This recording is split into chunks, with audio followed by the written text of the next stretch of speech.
इस वाले क्वेश्चन को देखिएगा, थोड़ा सा मिस प्रिंट हो गया ये क्वेश्चन, थोड़ा सा मिस प्रिंट है, इसको सुधार कर लेंगे, मैं भी बताता हूँ कैसे।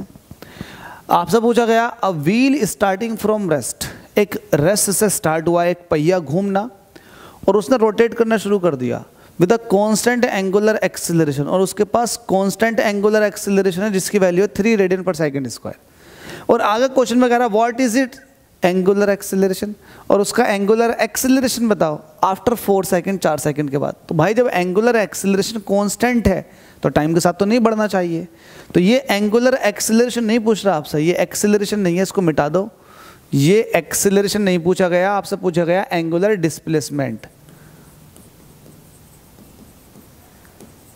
आफ्टर 4 सेकंड, 4 सेकंड के बाद आपको एंगुलर डिस्प्लेसमेंट बताना है। सेंट्रल स्कूल्स के अंदर ये क्वेश्चन पूछा गया, तो यहाँ पर लिख दो सॉल्यूशन, आपको जो जो दे रखा है उसको आप ले लो, क्योंकि इसमें आपकी जीत तभी है जब आप दिया हुआ लिख लो। आपसे कह रहा a wheel starting from rest, जब स्टार्टिंग फ्रॉम रेस्ट हो रहा तो ओमेगा नोट की वैल्यू 0 रेडियन पर सेकंड है, शुरुआती angular velocity 0, rotating with a constant angular acceleration, मतलब अल्फा की वैल्यू दे रखी है 3 रेडियन पर second square. What is the angular displacement, theta आपसे पूछ रहा है, टाइम लग गया 4 सेकंड। तो आप कैसे सॉल्व करोगे इसे?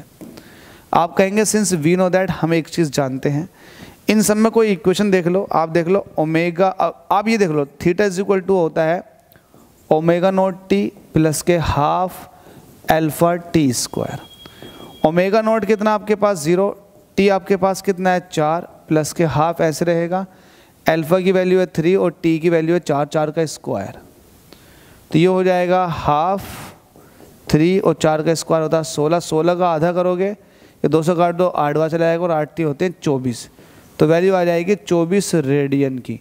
तो आपसे ये एंगुलर डिस्प्लेसमेंट पूछा गया था, कितना होगा, तो ये आ जाएगा 24 रेडियन। देखो आंसर भी 24 रेडियन है। सेंट्रल स्कूल के अंदर ये क्वेश्चन पूछा गया, तो बिल्कुल मिस मत करें, अच्छे से प्रैक्टिस करें, सब कुछ आपके समझ में आ जाएगा, मेरे साथ साथ लगाते चले जाएं क्वेश्चंस को।